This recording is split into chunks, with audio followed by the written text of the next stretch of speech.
누군가의 한마디가 가슴속을 후벼 파는 듯 아프고 순식간에 얼굴이 달아오르며 심장이 미친 듯이 뛰었던 순간, 그때 아무 말이나 내뱉고 싶었지만 그 한마디가 내 인생의 중요한 관계를 무너뜨릴까 두려웠던 적 혹시 있으신가요?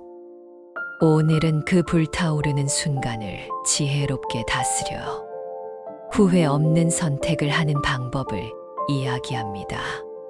단순히 화를 참으라는 이야기가 아닙니다. 내 마음을 지키고 관계를 살리며 건강까지 챙기는 진짜 화 다스리기입니다. 첫 번째, 화는 감정이 아니라 신호로 보아야 합니다. 우리가 화를 내는 이유는 성격이 나빠서가 아니라 그 안에 억울함, 무시당한 느낌, 두려움, 지침 같은 더 깊은 감정이 숨어 있기 때문입니다.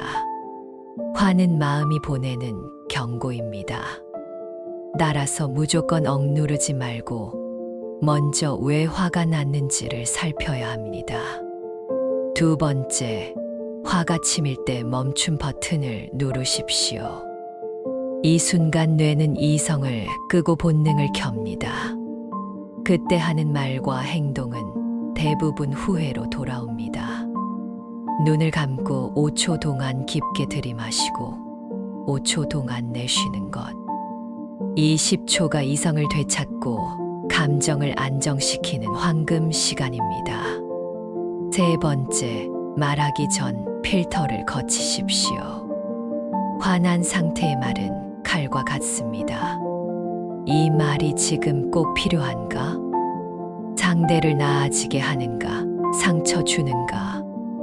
하고 나서 후회하지 않을까? 이 세 가지 중 하나라도 아니오라면 멈추는 게 현명합니다. 네 번째, 감정을 안전하게 배출하십시오. 참기만 하면 마음속에 독이 됩니다. 누군가에게 하소연하기, 일기 쓰기, 운동하기가 좋습니다. 특히 걷기나 근력 운동은 근육과 마음의 긴장을 풀어줍니다. 음악 감상, 그림 그리기 같은 예술 활동도 효과적입니다. 다섯 번째, 거리 두기를 활용하십시오. 화가 치밀면 그 사람과 상황에서 물리적으로 떨어지세요.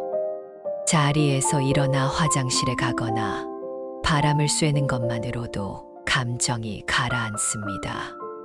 거리 두기는 회피가 아니라 상황을 객관적으로 보기 위한 지혜입니다. 여섯 번째, 나의 트리거를 파악하십시오. 누구나 쉽게 화가 나는 상황과 말투가 있습니다. 내 트리거를 알면 미리 마음의 방패를 준비할 수 있습니다. 이것만으로도 화가 폭발하는 빈도를 크게 줄일 수 있습니다. 일곱 번째, 화를 건강하게 표현하십시오. 참다가 터뜨리는 것보다 차분하게 의사를 전달하는 것이 훨씬 효과적입니다. 당신이 이렇게 말했을 때 저는 이런 기분이 들었습니다. 나를 주어로 한 문장은 공격성을 줄이고 상대가 방어적으로 변하는 것을 막습니다.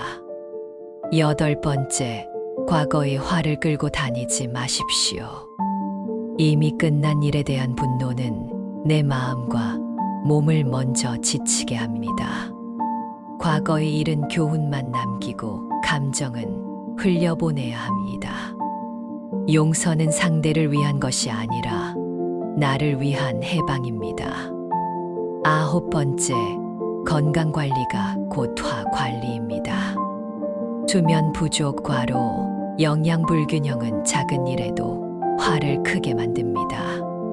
규칙적인 식사, 충분한 수면, 가벼운 운동이 감정의 기초 체력을 만들어줍니다. 열 번째, 화에서 배우십시오. 화를 돌아보면 내가 중요하게 여기는 가치와 경계가 드러납니다. 이 깨달음이 나를 더 잘 이해하고 건강한 관계를 만드는 밑거름이 됩니다. 정리하겠습니다. 화를 다스린다는 건 억누르거나 무시하는 것이 아닙니다. 화를 이해하고 잠시 멈추며 안전하게 배출하고 필요할 땐 건강하게 표현하는 것입니다. 화를 잘 다스리는 사람은 존중받고 스스로에 대한 자부심도 커집니다. 오늘부터 화가 날 때마다 멈추고 생각하고 선택하는 습관을 실천해 보십시오. 그 습관이 쌓이면 화는 더 이상 나를 지배하지 못할 것입니다. 오히려 나는 화를 통해 더 단단해지고 더 지혜로워져 있을 것입니다.